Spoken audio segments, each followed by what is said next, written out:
There is a woman in Kamakura who owns 32 items of clothing, not 32 outfits, 32 pieces, total, across all 4 seasons. And every single morning she opens her closet, reaches in without hesitating, and is dressed in under 3 minutes. She is not a minimalist influencer. She has never posted a photo of her closet. She is a 60-year-old woman who simply decided, a long time ago, that she was tired of standing in front of a full closet feeling like she had nothing to wear. And somewhere else right now, someone is standing in front of a closet packed so tightly the hangers will not slide, staring at it and thinking exactly that. I have nothing to wear. They are surrounded by clothing, hundreds of items, and still every morning the same paralysis, followed by the same 3 or 4 things they always end up choosing anyway. What if a closet that makes you feel like you have nothing to wear is not a closet that needs more clothes?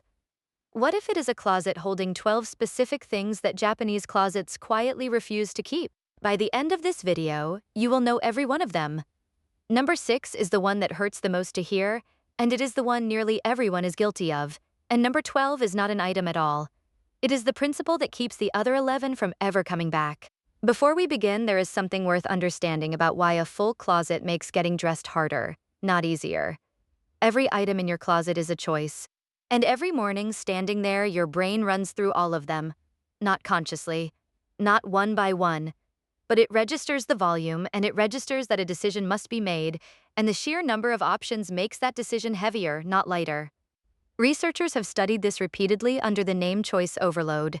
More options do not produce better decisions or more satisfaction. Past a certain point, they produce hesitation, fatigue, and regret. And there is a second layer, specific to clothing. Every item you own but do not wear carries a small message. It might be that you spent money badly, that your body changed, that you are not the person you thought you would become. You do not consciously read those messages, but your eyes pass over them every single morning, and something in you registers each one. So a closet is never just storage. It is a room you stand in, half-dressed, at the most vulnerable moment of your day, and what it holds determines how that moment feels.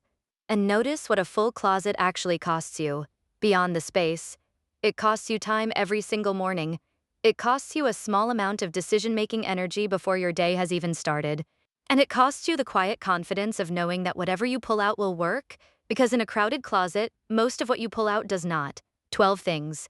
Here they are. Number 1. Clothes that do not fit your body today. The jeans from 3 sizes ago, the dress you are saving for when, the shirt that pulls slightly and always has. Every one of them hanging in your line of sight, delivering the same message every morning. You are not the right size for your own closet. In Japan, there is a practice called danshari, 3 characters meaning refuse, discard, separate, and its core insight is this: you dress the person you are today. Not the person you were, not the person you hope to become. The one standing in front of the mirror right now.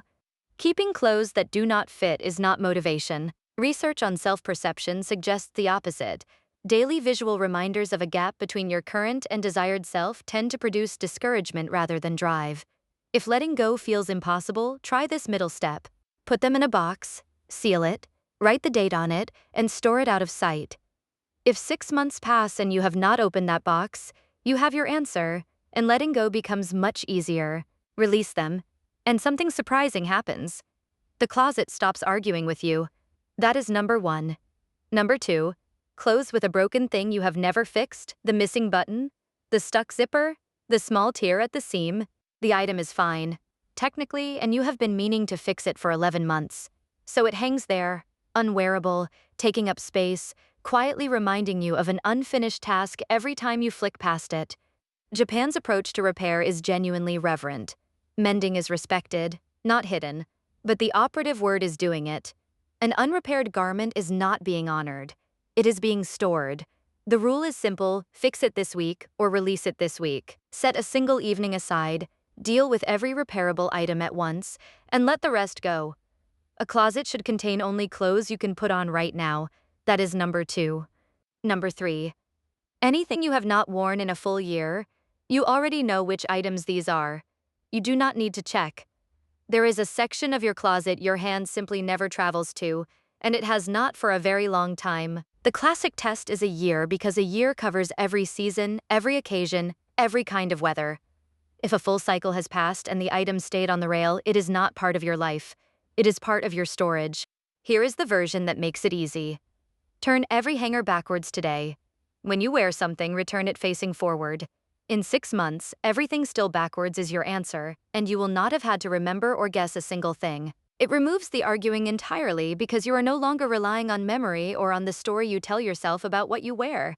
You're simply reading the evidence your own hands left behind. That is number 3. Number 4. Duplicate versions of the same thing.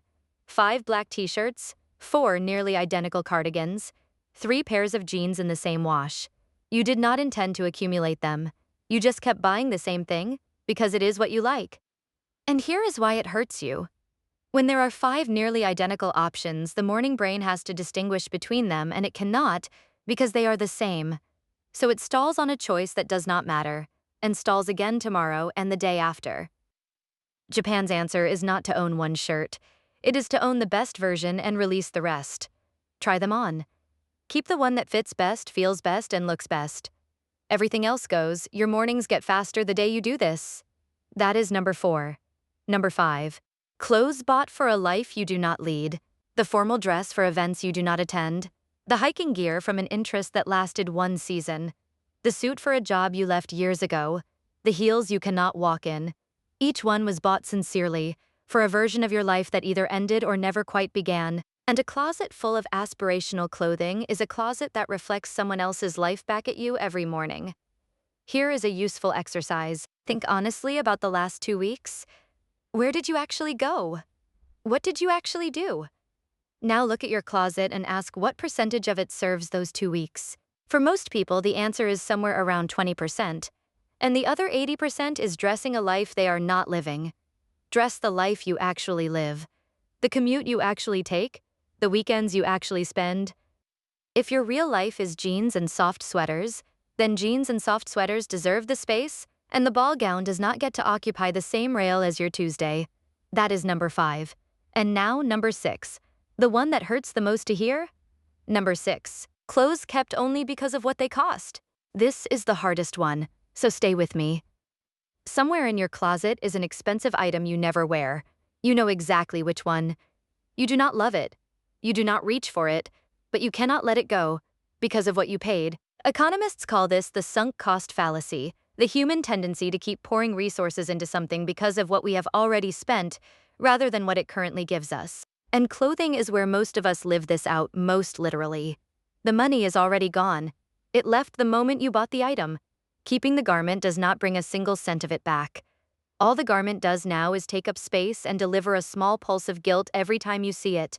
Here is the reframe. And it is the Japanese one. The item taught you something about what you actually wear. That was its purpose.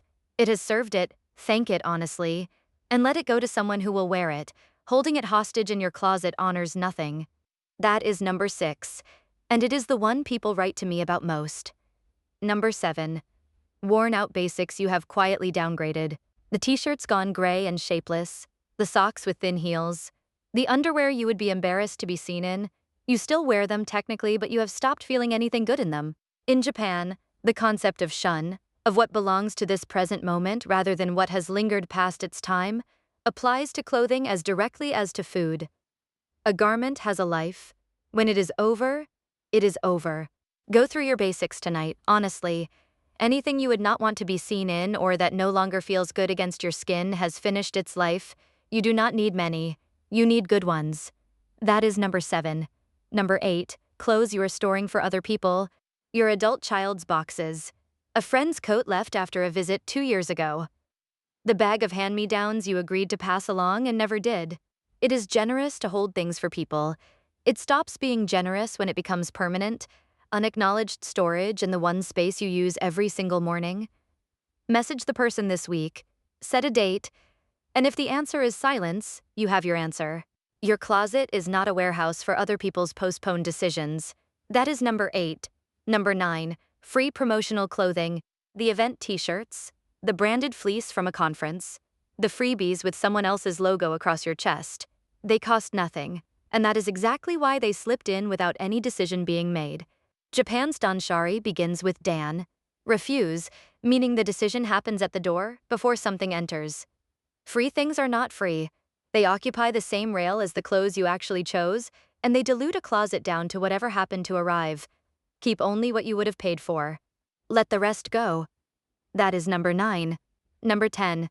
Wire dry cleaner hangers. Look at your rail. If there are thin wire hangers on it, they are quietly damaging your clothes, denting the shoulders of everything hung on them and leaving those small bumps you can never quite press out.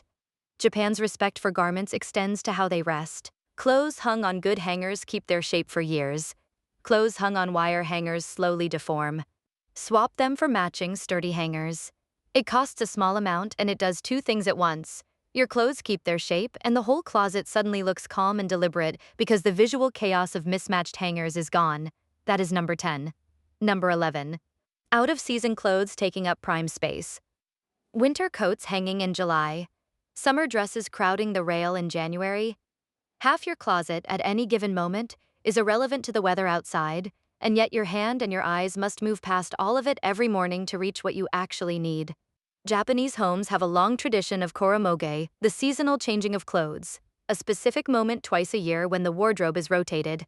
Out-of-season items are cleaned, folded, and stored away. What remains on the rail is only what this season requires. There is a second benefit to koromoge that people rarely expect. When you unpack a season's clothes after 6 months away, you see them with fresh eyes. Things you loved feel new again, and things you had forgotten about, or that no longer fit your life, become instantly obvious, which makes each rotation a natural, effortless moment to release a few more items. Store the other season somewhere else, a box under the bed, a high shelf, anywhere out of your daily line of sight. Your closet will feel half as crowded, because functionally it will be. That is number 11.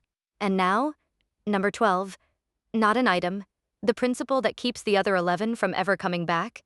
Number 12. The habit of letting things in without deciding. Here is what happens after every closet clear out. The closet is beautiful for about 2 months. And then, slowly, one purchase at a time, one gift at a time, one free t-shirt at a time, it fills up again. And within a year you are standing in front of it, once more, thinking that you have nothing to wear. The clearing was never the problem. The refilling is, which brings us to the first character of danshari. Dan, refuse. The decision made at the door before the item ever enters your home. Because a closet is not kept clear by periodic purges. It is kept clear by what you decline. 2 practices make this real. First, one in, one out. When something new comes in, something leaves that same week. Not eventually.